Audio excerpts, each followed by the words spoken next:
Hello dear students, इस video में आपको डिस्कस कर दूंगी कि आपकी लास्ट वन डे स्ट्रेटजी क्या होने वाली है बिजनेस मैथ्स के लिए। बहुत ही कम समय रह गया एंड इस कम टाइम को कैसे मैं एफिशिएंट तरीके से यूटिलाइज करूँ, मैं इस वीडियो में बात करूंगी। सबसे पहले मैं आपको दो चीजें बताती हूँ। मैं इस वीडियो के अंदर डिस्कस करूंगी आपकी गाइडलाइंस जो कि आपकी यूनिवर्सिटी के थ्रू मेंशन है, एंड साथ साथ में आपको बताऊंगी कुछ इंपॉर्टेंट टॉपिक्स जो कि आपको फर्स्ट प्रायोरिटी पे करके जाने हैं। सिंस कम टाइम है, लिमिटेड टॉपिक्स करने इतने बड़े बिजनेस मैथ्स के सिलेबस के अंदर, तो लिमिटेड टॉपिक्स कौन से हैं जो कि एग्जामिनेशन में शॉर्ट शॉर्ट आएंगे। तो बेटा स्टार्ट करते हैं वीडियो को। सबसे पहली चीज तो मैं आपको बात करती हूँ गाइडलाइंस की, जो टॉपिक आपको बिल्कुल भी छेड़ के ही नहीं जाने। यूनिट 1 के अंदर आपको कौन सी चीजें करनी है वो समझो। आपको सिंपल क्वेश्चन करना है, multiplication, addition and linear equation in matrix के अंदर। आपको मेन फोकस करना है लियोनटिफ इनपुट आउटपुट मॉडल के ऊपर। ओपन मॉडल में करना है, क्लोज मॉडल में नहीं करना। साथ साथ में आपको servicing, services and holding application are not to be tested, इस सब चीजों को नहीं करना। यूनिट 2 में आपका टैक्सेशन, सब्सिडी एंड कन्वेक्सिटी नहीं करना। यूनिट 3 के अंदर प्रोडक्शन फंक्शन करना है with the help of Cobb Douglas function. Total differentiation, linear multiplier आपको नहीं करना। साथ साथ में आपको आना चाहिए डिमांड फंक्शन को डिराइव करना, which means given the MR function and the elasticity of demand. इसको हम कहते हैं रेवेन्यू मैक्सिमाइजेशन।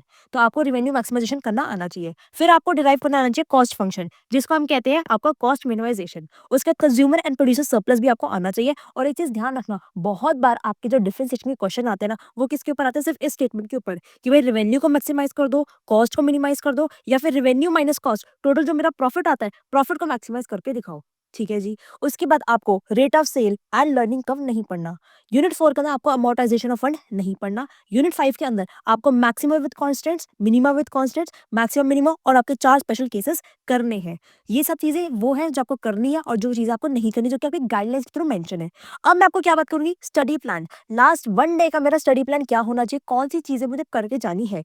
अब मैंने आपको जितने भी टॉपिक्स थे उसके अंदर से सारे के सारे आपके ए कैटेगरी, बी कैटेगरी वाले टॉपिक्स फिल्टर आउट कर लिए। और फर्स्ट प्रायोरिटी के ऊपर आपको सारे अपने ए कैटेगरी के टॉपिक्स करके जाने हैं। अगर आपको टाइम मिल जाएगा तो आप बी के ऊपर शिफ्ट करना, अदरवाइज अगर ए करके जाओगे तो आपका और के अंदर ऑप्शन निकलेगा, तो आप कर लोगे अपना पेपर क्लियर। ये ए कैटेगरी के वो टॉपिक्स है जो आपका पूरा का पूरा 90 मार्क्स का पेपर कवर कर लेंगे, अगर आपको वो क्वेश्चन अच्छे से आता होगा तो। सबसे पहली बात करेंगे यूनिट 1 मैट्रिक्स की। मैट्रिक्स के अंदर सबसे मोस्ट इंपॉर्टेंट क्वेश्चन क्या है? साइमन हॉकिंस कंडीशन वाला, वेरी वेरी इंपॉर्टेंट है। कोई ऐसा मैथ्स का पेपर बनता ही नहीं है जिसके अंदर एक क्वेश्चन ना डाला हो।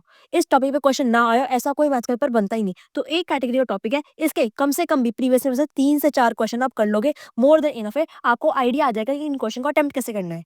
फिर इसी के अंदर आपके पास टाइम बचता है, आपको और वाला पार्ट भी अटेम्प्ट अगर करना है तो आप मल्टीप्लिकेशन और सिस्टम ऑफ लीनियर इक्वेशन, इस पार्ट को भी पढ़ के जाना। ठीक है जी। अब बात करते हैं बेटा एलपीपी की। ठीक है, इसको करेक्ट कर लो। This is LPP. अब एलपीपी के अंदर क्या है, आपकी दो चीजें हैं। आपको एक तो आता है सिंप्लेक्स का क्वेश्चन। अब सिंप्लेक्स का क्वेश्चन आता है मैम, थोड़ा सा ट्रिकी है, आप समझो थोड़ा सा ट्रिकी है, बहुत दिमाग लगाना होता है उसके अंदर। अगर एक भी आपकी डिजिट गलत आई, एक भी कैलकुलेशन गलत करी, तो पूरा का पूरा आपका क्वेश्चन गलत हो जाएगा। पर उसी की और पार्ट के अंदर आपको क्वेश्चन आता है स्पेशल केसेस का, जिसके अंदर कुछ पॉइंटर्स गिवन होता है, आपको उनका आंसर देना होता है। मेरे प्रेफरेंस के हिसाब से आपको सबसे पहला फोकस इसके ऊपर करना है। आते दोनों एक कैटेगरी के हैं, दोनों ही क्वेश्चन आते हैं, पर ये वाला अगर और के अंदर आता है तो आप ऑप्शन भी निकाल सकते हो, और में आता ही है वो क्वेश्चन। 8 10 पॉइंट्स होते हैं, हर पॉइंट का एक एक नंबर होता है, सिंपल एक स्टेटमेंट होती है, वो बहुत आसान होता है। मतलब अगर आप एक लगाओ कि मैट्रिक्स की एलपीपी के क्वेश्चन के अंदर आप सिंपल सा कोई क्वेश्चन गलत भी करके आते हो तो मैम आपके पूरे नंबर जाते हैं। इन केसेस के अंदर आपको एक आधा पॉइंट गलत भी करते हो तो आपको 7 8 नंबर फिर भी मिल जाते हैं। तो मैम मेरे प्रेफरेंस के हिसाब से आप ये वाला पार्ट करके जाना। ठीक है जी। उसके बाद आ जाओ एप्लीकेशन ऑफ डिफरेंशिएशन के ऊपर।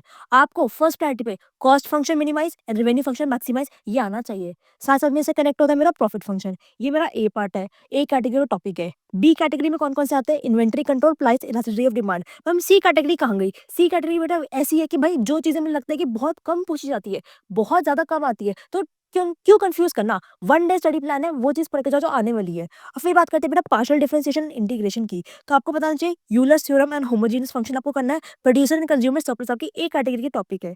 फिर उसके बाद अगर आपको टाइम बच गया तो demand analysis and production function कर जाना, and application of marginal analysis C category है। चलो इसके बाद एमओएफ की बात करते हैं। ये कुछ ऐसे टॉपिक्स है, इनके क्वेश्चन लगा लोगे तो एमओएफ में अच्छे नंबर आ जाएंगे। घुमा फिरा के बहुत बार एवरेज रेट ऑफ डेप्रिसिएशन पे, एनुअल ड्यू पे, आपका present value of ordinary annual due पे, ये इन पे क्वेश्चंस आपके आते हैं। तो ये अगेन आपके ए कैटेगरी टॉपिक होते हैं। तो बेसिकली मैंने आपको अभी क्या समझाया कि आपका स्टडी प्लान क्या, आपको पढ़ना क्या है।